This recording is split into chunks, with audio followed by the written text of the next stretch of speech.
des ordures, des montagnes d'ordures? Est-ce que nous vivons le règne des poubelles au Cameroun? Et si jamais nous vivons dans ce règne des poubelles, à qui la faute, M. Mvondondongo? À qui la faute? À qui la faute? Vous posez là la problématique de l'insalubrité. C'est de ça qu'il s'agit. Au Cameroun, et là, tout de suite, il faut commencer par identifier tous les acteurs dans l'affaire, la situation.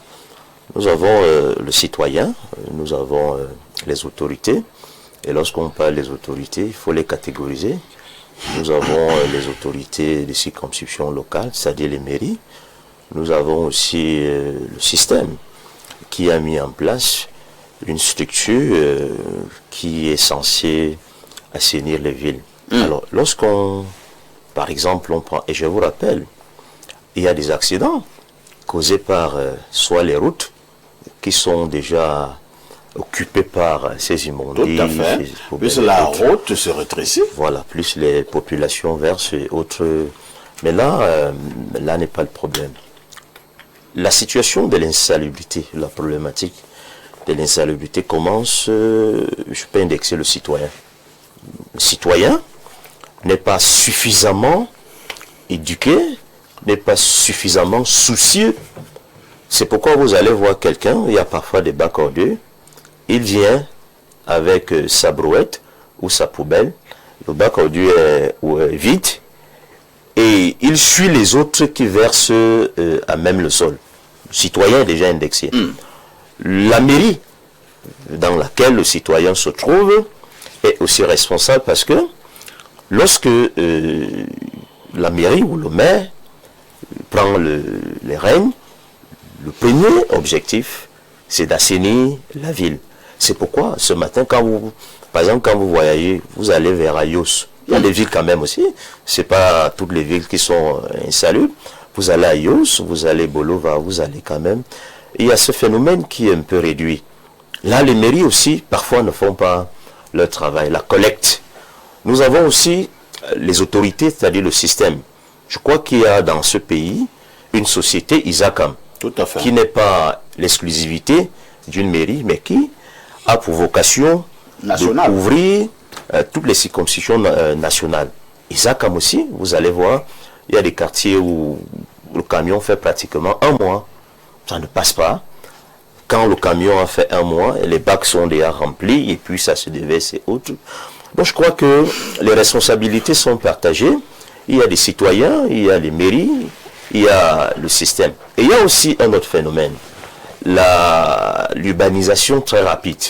Vous voyez, il y a des villes comme Yaoundé s'étend, les villes s'étendent, Douala. Sauf que cette extension, parfois, ne tient pas compte, ou alors les mairies ou les autorités ne tiennent pas compte, n'est-ce pas, de l'arsenal qui doit suivre l'extension pour la collecte des déchets et autres. Merci. Arnaud Victor Eyada, ça devient un exercice pratiquement régulier. Nous nous retrouvons sur les plateaux de télévision ou de radio pour parler de la saleté.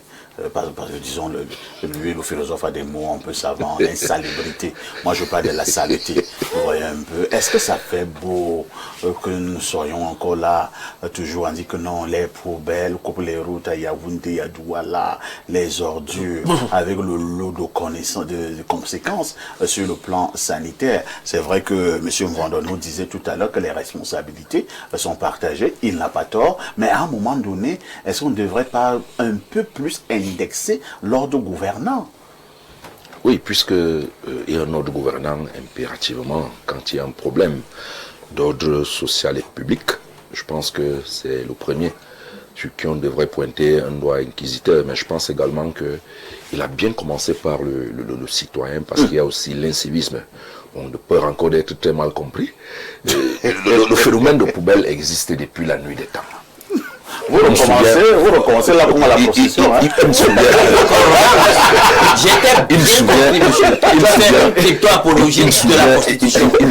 me souvient, quand j'étais un peu plus petit, il y a déjà une dame, Madame Juliette Ambassa de regrettée mémoire, qui avait créé à l'époque ce qu'on appelait le programme social urbain. C'était dans les années 97-98, où elle offrait des brouettes et des pelles. Et elle réunissait le quartier elle nous fait des chasubles, des bottes, des gants, des cache-nez, et on curait déjà les caniveaux, ainsi de suite. Je pense que c'est parti, ça a parti de cette idée qu'Isaac a menée, parce que c'était une dame qui était également très impliquée dans les affaires politiques. Alors aujourd'hui, une initiative comme celle-là est encore louable, mais nous sommes déjà tellement nombreux. Il faut rappeler qu'il y a 4 types de poubelles, du moins 4 types d'ordures. Il y a ce qu'on appelle les poubelles noires ou grises, qui sont généralement composées de tout ce que nos mamans utilisent à la cuisine, là, les ordures ménagères, c'est-à-dire lorsqu'on a fini de faire notre pommes, le reste des pulpes de noix, ainsi de suite, ainsi de suite. Il y a les poubelles vertes. Là-bas, ce sont des bouteilles et des flacons de parfums, de médicaments. Il y a les poubelles jaunes, qui sont constituées de la matière plastique. Et enfin, il y a les poubelles marrons, qui sont constituées justement des cartons, des autres matières organiques, ainsi de suite. Je suis arrivé 1, 2, 3, 4, voire 5 fois dans votre bureau. J'ai fait un constat. Dans votre journal au firmament, je vous lance une fleur. J'ai constaté qu'il y a un endroit où il y a des bons vins. Ce n'est pas ce qui m'a intéressé. Ce qui m'a intéressé, c'est que vous avez un coin. De le dire. Vous avez un coin. Ah, c'est le lance ce qui va se passer après l'émission. Vous avez un coin où vous stockez les bouteilles. Tout à fait. Et dans votre petit bac à ordures, vous jetez des papiers, ainsi de suite, ainsi de suite. On peut commencer par là à la maison. Quand nous étions petits, j'aime bien mon passé. Le cri. On ramassait ce qu'on appelait souvent la laine et l'emposse dans les poubelles. C'est-à-dire, nous, on allait dans les poubelles chercher tout ce qui était matière plastique. C'est-à-dire les babouches, et ainsi de suite. On mettait dans les sacs, on allait vendre. On pesait là, le kilogramme était peut-être à 25-50 francs. Il y avait maintenant aussi l'aluminium. Aujourd'hui, allez fouiller toutes ces poubelles. Vous n'allez pas trouver la matière plastique. Parce qu'il y a nos frères qui font le tour, parfois même dans des maisons. Vous avez laissé la poubelle au petit coin de votre véranda. Le matin, vous trouvez qu'ils ont saccagé, ce ne sont pas les chiens ou les poules, non. Ils sont venus, ils recherchent soit la matière plastique, soit le fer, soit l'aluminium. Même aujourd'hui, même certains sont spécialisés dans les poubelles vertes, c'est-à-dire ils ramassent les bouteilles, c'est leur quotidien. Pourquoi faire? Ils vendent, parce qu'on recycle ça. On recycle. Bon, maintenant, ce qui cause problème aujourd'hui, ce sont beaucoup plus les ordures ménagères. Et c'est ce qui nous met dans les problèmes. Avant d'arriver sur la responsabilité de l'État ou du gouvernement, prenez une femme qui est quittée d'un Komoto avec un sac de maïs pour venir vendre à Yaoundé. Que ce soit le maïs chaud, c'est-à-dire le maïs qu'on a bouilli, que ce soit le maïs qu'elle va faire à la braise. Lorsqu'elle enlève les épis, qu'est-ce qu'elle fait des pots? Vous voyez que Yaoundé n'avait pas de problème jusqu'ici. Elle est quittée d'un Komoto, je parle d'un Komoto parce que c'est mon village maternel. Elle est quittée d'un Komoto avec les ordures pour ramener à Yaoundé. Est-ce qu'on peut recycler ces ordures? C'est un problème. Je sors pour mon premier jet avec cet tas d'immondices de encore de l'autre côté. Vous avez parlé de ça dans votre émission quotidienne au moins pendant une semaine. Où un tas d'immondices en allant vers Kouaban avait occupé tout un côté de la chaussée. Clairement. Il y a un seul côté qui fonctionnait. Et on nous a dit que le problème était le suivant. Le maire de Yaoundé 4 disait que c'est le problème du maire de Nkola Famba. Et que la poubelle là se situe soit en Nkola Famba. Donc il y avait un combat entre la poubelle se situe à Mimboman. Non, ce n'est pas à Mimboman, c'est en Nkola Famba. Donc pendant que les gens qu'on a élus ne se soucient un temps soit peu, c'est-à-dire les deux maires ne peuvent même pas s'asseoir pour se dire, pour le moment, nos populations sont en danger. Trouvons les mécanismes nécessaires pour débarrasser la chaussée de cet tas d'immondices. Et ce que je prends comme exemple là est partout, sur le plan gouvernemental. Les ordures ménagères, on vous parle du Mindu, on vous parle du maire de la ville. Lorsque vous allez au niveau des communes, ils vous disent que ça ne nous regarde pas, la décentralisation est montée, c'est descendu. Et c'est ce qui nous amène dans la gadoue aujourd'hui. Merci. Donc il faudrait à un certain moment que tous ces gouvernants se mettent dans la peau du citoyen et du Camerounais et qui se disent, si nous avons été élus ou nommés, notre objectif principal et premier, c'est les populations pour lesquelles nous sommes mandatés. Merci. Alain Douc, nous avons suivi avec beaucoup d'intérêt. Arnaud, je voudrais que nous puissions prendre un aspect bien particulier. C'est vrai qu'il y a un médecin sur le plateau. Il dira également en mot à ce sujet. Au moment où certains maires sont en train de se disputer pour voir qui en réalité devrait ramasser la poubelle. Mais si c'était un sac d'argent, il n'allait pas faire ce genre de discussion. Qui doit ramasser le sac d'argent? Alors, nous sommes en train de mourir. Nous inhalons, nous avalons ces odeurs au quotidien. À nous les maladies. Bien sûr. Il y a ce qu'on appelle les nuisances olfactives. Et lorsqu'on inhale ce genre d'exhalaison, vous pouvez commencez à vous poser la question de savoir quelles peuvent être des retombées sur la santé. Forcément qu'il y en a. Puisque le simple fait d'être dans un environnement pollué comme ça, olfactivement, vous-même déjà mentalement, vous n'êtes pas bien. Qui aime rester dans une mauvaise odeur là? Personne. Vous le savez, même quand il y a un mot, un paix là, quelque part, vous savez que tout le monde veut quitter l'environnement en question. Imaginez une décharge. Alors, on peut donc comprendre qu'à certains moments, on pourrait avoir une recrudescence dans des maladies pulmonaires, respiratoires, etc. Ouais, tout à fait. Alors, dans ce problème, les responsabilités, il faut le dire, même si, en termes de proportion, personnellement, je pourrais dire que à 50%, ce serait la gouvernance, mais il y a des responsabilités d'ordre citoyen. C'est-à-dire que, d'abord, au niveau de nos quartiers, en tant qu'individus particuliers, quelle est d'abord la place que nous accordons à la salubrité publique? Et cela commence par des comportements civiques. Comment on organise le respect, notamment des caniveaux ou de ce genre de d'infrastructures dédiées au niveau de nos quartiers.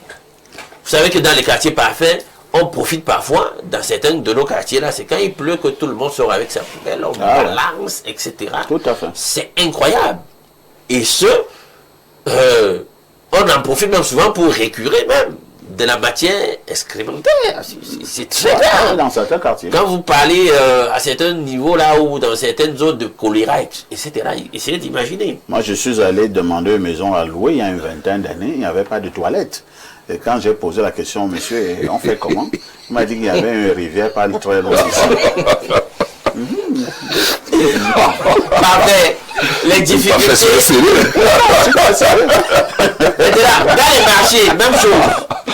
Ceux qui sont responsables des marchés là, parce que là on commence déjà un tout petit peu à épingler maintenant des circonscriptions, que sont les municipalités.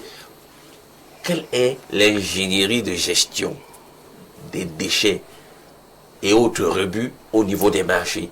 Quel est le regard que les municipalités posent dessus? Vous allez voir que c'est kafkaïen. C'est kafkaïen. La problématique des déchets dans nos marchés, il y a tout ça. Et là, il n'y a pas que la municipalité, il y a les commerçants, les vendeurs, comment ils se comportent, comment ils s'organisent. Parce que si vous savez, sentez ou pressentez qu'il y a une défaillance au niveau de la municipalité, de la gouvernance, à quelque niveau que ce soit, vous-même vous prenez déjà un certain nombre de responsabilités. Parce que c'est vous qui vivez dans le marché, c'est vous qui vivez dans le quartier. Maintenant, parfait, la question de l'urbanisme même. La question de l'urbanisme. Yaoundé a quand même un relief assez difficile, hein, faut le dire. Donc il faut vraiment penser l'urbanisation d'un tel écosystème, ce n'est pas évident. Pas pour dédouaner les gouvernants, mais pour dire que, voilà, on n'a pas bien pensé l'urbanisation de la ville dans la corrélation avec la problématique de la gestion des déchets. Et maintenant, la problématique de l'affectation des ressources aux entités supposées gérer donc ce problème. Comment l'État se comporte lui-même. Je l'ai toujours dit, je ne sais pas pourquoi certains ont voulu nier cette information. J'ai dit que dans la SND 30, l'État vous dit qu'à l'horizon 2030, 7,5% de dotation aux collectivités territoriales décentralisées sur les 15% attendus. On va chuter. Parfait, dis-moi. Si vous voulez donc que ces entités-là, ces collectivités territoriales décentralisées travaillent à l'optimum de leur potentiel, quand vous coupez la poire en deux, vous ne pourrez pas revenir par la suite les récriminer. D'autant plus que pour les entités entrepreneuriales investies dans l'activité de collecte et de gestion des déchets, on se rend compte que l'État se montre insolvable, il n'arrive pas à payer les factures. Comment vous voulez donc que ça donne? Et maintenant, je sors par là, parfait. On n'est plus, au moment où on parle, à la gestion des déchets par les décharges. Non, non, il y a toute une économie du recyclage des déchets. En principe, on ne devrait rien perdre. Les spécialistes m'ont fait comprendre que parfait, c'est même une richesse. C'est une richesse, on ne devrait rien, je dis bien rien perdre. C'est-à-dire que les processus biochimiques qui se déroulent dans les déchets, etc., peuvent permettre de produire du biogaz. On peut récupérer et recycler les plastiques. On a des problèmes de route là, qui ne sont pas où le bitume s'effrite le plus rapidement possible. On peut utiliser maintenant une certaine ingénierie pour constituer, ils appellent ça quoi là? Les pavés en utilisant des matières recyclées, des décharges à base de poubelles. Il y a toute une économie où tout le monde serait gagnant et on voit qu'on n'utilise pas. Bon, je pense que c'est les gens qui sont dans l'écosystème en question. Et c'est justement à lui que je voulais passer la parole, là, à Jeanne Rosine, parce que Jeanne Rosine est du domaine, hein. C'est-à-dire que le ramassage de ces poubelles-là, ainsi de suite, depuis plusieurs années aujourd'hui. Jeanne Rosine, comment on peut aborder ces sujets dans un pays qui s'appelle Cameroun, même s'il faut reconnaître que la problématique des ordures est pratiquement une problématique presque mondiale, hein, si nous voulons dire pousser la réflexion un peu plus loin. Je vais parler là comme Victor Eyada. Donc, Jeanne Rosine, que faisons-nous de ces poubelles, disons-le en souriant, mais qui nous mettent mal à l'aise? Parfait, il y a une loi qui cadre sur l'environnement. La loi numéro 96/5 du 5 août 1996. C'est une loi, un texte de référence en matière de la protection de l'environnement. Parfait, nous sommes déjà des personnes insalubres, vous savez? Vous êtes en train de nous insulter. Hein? Parce qu'on peut croire que c'est un compliment. Non, j'ai dit non, pourquoi? Parfait, vous savez, nous sommes des producteurs. Nous sommes des producteurs de déchets, quel qu'en soit le type de déchets. Je vais parler déjà je vais prendre l'exemple du ménage. Vous savez, à la maison, rien que le mouchoir que vous utilisez, vous le jetez là. Vous êtes une ordure. Il y a des personnes qui vivent, l'insalubrité, c'est leur quotidien. La propreté, pour eux, c'est pas leur dada. C'est l'exception. Dans la saleté. Parfait, je vois vous indexer juste le fait des déchets ménagers. Il y a des déchets très très dangereux. Les hôpitaux? Des déchets hospitaliers. Oui. Je vous assure, c'est extrêmement dangereux. C'est vrai. Vous allez comprendre, dans les hôpitaux, quand vous arrivez, il n'y a pas de distinction de poubelle. Bon, Pas du tout. c'est qui est dangereux. Je voudrais taire le nom de cet hôpital, mais qui m'énerve tellement. Ne donne pas le nom. Oui. Parce que si j'interpelle ce directeur, il aura trop de problèmes. Vous arrivez dans cet hôpital-là, ce sont les mouches et les cafards, les rats. Vous allez retrouver des poubelles qui n'ont pas de sens. Normalement, toutes les poubelles devaient être matérialisées. Cela voudrait dire quoi? Sensibilisation au niveau mental. Lorsque vous êtes malade, vous arrivez, on n'a pas besoin de vous dire, mettez l'ordure ici. Parce que la poubelle devrait être matérialisée. On dit, déchets ménagers, ça veut dire vous avez pris de la banane, cette peau, vous la jetez dans cette poubelle et cette poubelle devra avoir... Dans ce bac. Dans ce bac à ordures. Et ce bac à ordures devra avoir un plastique poubelle de couleurs différentes. Ça veut dire que si vous arrivez déchets ménagers, vous prenez la couleur jaune, vous la mettez. Et le malade, lorsqu'il vient, il n'a pas besoin d'être... Il va, il jette. Il y a des bacs à ordures avec... Red Wrappers, avec, vous dites comment en français là? La couleur rouge. Vous mettez à l'intérieur, on sait ça, c'est un déchet assimilé. Le déchet assimilé, c'est quoi? C'est le papier. C'est peut-être le plastique comme ça, c'est assimilé parce que ça ne peut pas être dangereux pour la société. Nous avons des dasseries, déchets à risque infectieux. Parfait, nous avons des piquants. Nous avons les souillés. Les souillés, c'est quoi? Les compresses. Vous utilisez un coton, vous êtes blessé, vous devez jeter à l'intérieur. Les piquants, nous avons ce qu'on appelle les boîtes à sécurité. Vous devez les jeter. Mais vous arrivez dans cet hôpital en particulier. Tout est mélangé. Tout est mélangé. Et lorsque vous allez, comme nous sommes des prestataires de l'environnement, vous rencontrez ces gens, ils n'acceptent même pas vous recevoir. Parce que vous avez fait un constat. Pour lui, c'est dit, vous venez... Et vous voulez aider l'hôpital? Nous sommes venus pour aider l'hôpital. Je vous assure, j'ai perdu une belle sœur. Elle a fait, je pense, un mois dans cet hôpital. Les souris. Je dis que vous asseyez, c'était le défilé des rats. J'ai interpellé aussi le chef du district de cet hôpital. J'ai dit, mais ça, c'est un problème. Et vous savez, les rats, leurs urines vous rendent malade. Ah bon? Bien sûr. Si le rat passe sur votre... peut-être votre pain, vous avez déposé le pain, ça a toutefois protégé le pain. La souris vient grignoter, elle pisse dessus, parce que lorsque la souris passe, elle dépose la croûte, elle dépose les urines. Vous tombez malade. Et on commence à accuser quelqu'un d'autre, on dit, non, c'est ça qui provoque votre maladie. Donc, parfait, nous avons pris cette peine-là de sensibiliser, surtout dans les mairies, parce qu'on indexe les mairies. Parfois, il y a les maires qui travaillent. Il y a des maires qui abattent un travail impeccable. Je vais dire le maire de Yaoundé 5, sans stigmatiser les autres. Augustin Bala. Oui, Augustin Bala. Je vous assure. Il a eu un prix il y a un an, 2 ans, quelque part. Là, il a eu un prix. J'achète. Il va sur le terrain. Augustin Bala. Oui, il va sur le terrain. Cet homme-là, non seulement c'est un homme propre. Parce que quand vous regardez un homme physique, Vous voyez, d'accord, lui-même d'abord propre. il est propre. J'achète. Vous regardez ses doigts. Regardez, si vous voulez savoir qu'un homme est propre, regardez ses doigts. Donc, présentez vos doigts, je regarde. On sort d'où là maintenant? Donc, c'est un homme propre. Il va sur le terrain. Je vous assure, parfait. Il a la pelle, il a les bottes, il a son choisi, il a la casquette. Il est là. Vous ne pouvez pas savoir que c'est lui le maire. Je l'ai toujours dit sur ce plateau parfait. Pourquoi d'autres maires restent dans les bureaux? Ils donnent des recommandations, mais ils sont assis dans les bureaux, ils ne vont pas regarder. Oh, le maire, en principe, Le maire est un homme de terrain. Allez à Yaoundé 6, au niveau de Fleming. Parfait, il y a un tas d'immondices, un tas sauvage qui est en train de couper la route en deux. Mais il y a un maire dans cette commune, je pense bien. Tout à fait. Est-ce que ce maire-là ne fait pas un tour pour pouvoir regarder? Allez à Yaoundé 4, la même chose.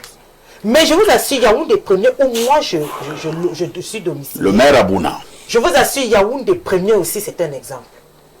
Et j'avais sensibilisé des personnes à Yaoundé premier pour dire, nous avons ce qu'on appelle l'abattoir. Sodepa. Là où on égorge les bœufs, on fait tout. J'ai sensibilisé à ce niveau. Parfois, ici, vous ne pouvez pas passer, vous trouvez des tas d'ordures.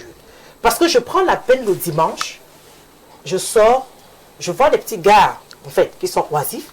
On cherche poubelle, balai, raclette, on nettoie. Mais je suis à Yaoundé premier. Pour pouvoir attirer aussi l'attention. Jean Rosine, vous dites que vous le faites à Yaoundé. Je dis à Yaoundé premier. Yaoundé premier, je suis domicilié depuis 2024. Je prends cette peine-là. On prend les... On n'a pas besoin d'avoir beaucoup d'argent. Parfait, c'est des... Donc vous travaillez dans des poubelles et vous êtes joli comme ça? Non, parfait, quand je sors prendre les poubelles, là, il y a... Vous avez votre matériel de travail. J'ai toujours mon rouge à lèvres, je suis bien habillée. Parfait, je vais, je travaille, je retrousse les manches, comme vous le voyez là. Je peux arriver, je trouve la saleté là, je nettoie. Pourquoi? Parce que la femme doit refléter, c'est la femme qui doit refléter la chevelure ouvrière d'une société.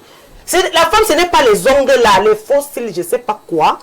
La femme, ce n'est pas celle qui doit se maquiller. Ce ne sont pas les nattes. Non, la femme, c'est celle qui, parfois, vous arrivez même au marché, vous trouvez que c'est ça. Nettoyer. Martin Luther King avait dit, si vous êtes balayeur de rue, balayez tellement bien que lorsque vous ne serez plus là, on saura qu'il y avait un balayeur de rue. C'est clair. Merci, hein, Jeanne Rosine, excellente chute. Il nous disait également qu'on devait être meilleur n'importe où, soit l'Omayaki que tu sois. Mon ami Paul Fils et Lundu, en 2026, nous faisons encore des émissions pour dire que comment faire pour être propre. Oui, mais je le disais, quand j'ai vu la thématique, il y a quelques mois, la ville était tellement propre. Et je croyais qu'on rêvait, mais sauf que c'était la visite du pape. Et si le pape pouvait venir, c'est après chaque 3 mois.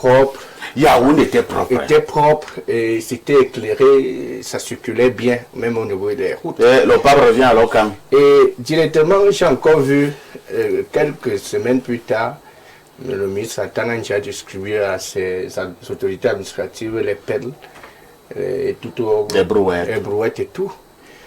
Et j'ai encore eu un autre coup de gueule du maire de la ville qui faisait un coup de gueule en distribuant du matériel. Oui, en distribuant le matériel roulant au maire, au maire de Yaoundé. Comme pour dire que, on peut tout dire, mais la responsabilité principale, elle est des autorités municipales locales qui sont les maires. Parce que la loi sur le code général de la décentralisation est claire là-dessus. La responsabilité pour l'insalubrité, tout ça, la collecte, la gestion des déchets, c'est au maire. Et la loi sur l'environnement reconforte cette responsabilité. Je voudrais dire que tant qu'il n'y a pas un bénéfice financier, je pense que c'est difficile qu'on agisse au Cameroun. Il y a un phénomène qui semble aussi, le désordre urbain, qui semble aussi être un phénomène dangereux. Mais les maires prennent des dispositions. Moi, j'ai eu observé au moment où j'avais mal aux pieds, parce que j'ai mes petits, jusqu'à maintenant, ils m'accompagnent, je vais en moto. Moi, je ne suis pas encore de véhicule, mais je vais en moto. Mais c'est irrégulier de ce côté, parce qu'il y a des agents en route qui arrêtent des petits qui ont des motos. Parce qu'il y a derrière, on doit payer soit 25 000 ou on ne t'explique pas le processus de codification des amendes à payer. Mais on ne comprend pas pourquoi il n'y a pas une organisation pour la gestion des ordures au niveau des mairies. Et c'est tout le problème que nous discutons. On va ajouter. Je voudrais dire que les maires ont une forte responsabilité.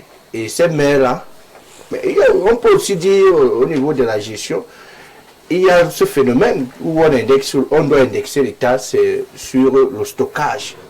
Le stockage, on a peut-être une station en Kourfoulou. Et c'est insuffisant. Très insuffisant. C'est insuffisant pour Yaoundé.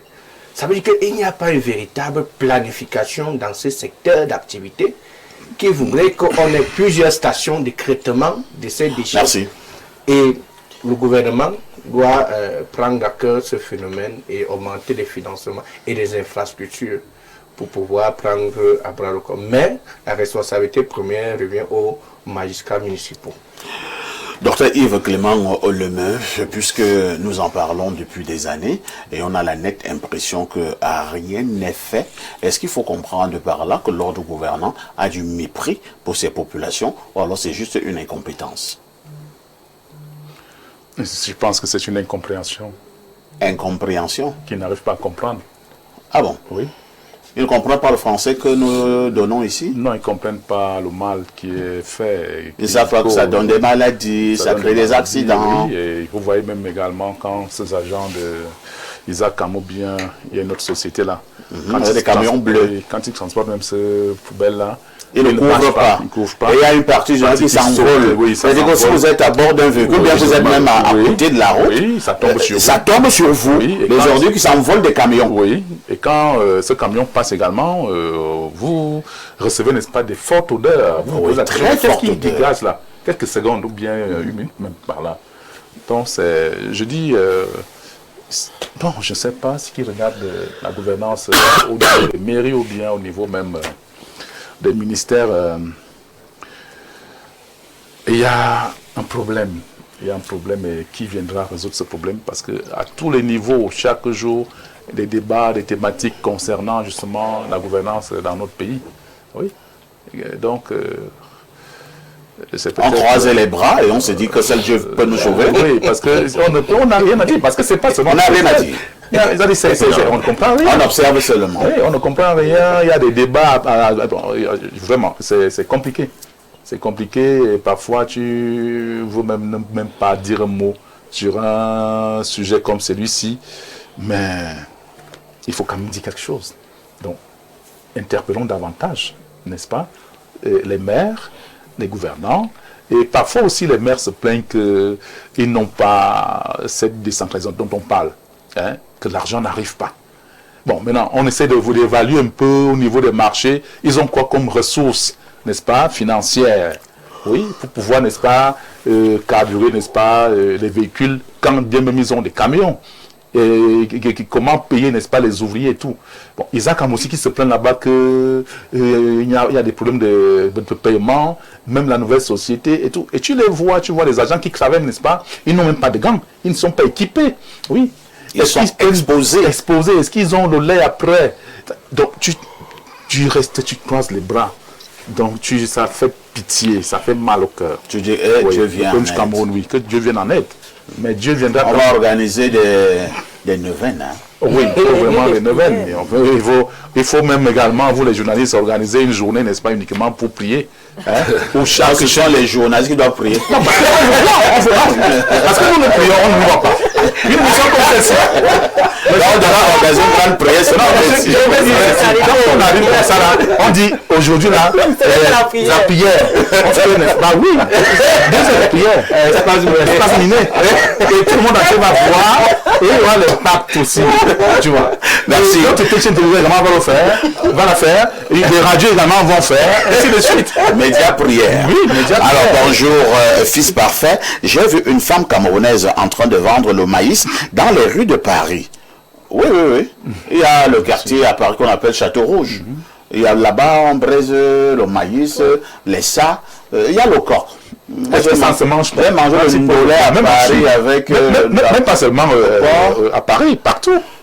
Ils ont, n'est-ce pas, la culture de manger... Ils vendent la sauce d'arachide là-bas avec du riz et le coq. Donc, qu'est-ce que vous croyez?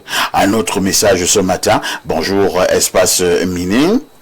Très belle émission comme toujours. Monsieur Parfait ici, la problématique de ce matin me parle énormément. Comme Monsieur Alain Douglas s'est bien souligné, nous avons pas mal de moyens pour recycler nos déchets. Je me rappelle, il y a plus d'1 an, lorsque je rédigeais mon mémoire de fin d'études d'ingénieur de conception comme projet intégrateur, j'avais pour thème la valorisation des déchets.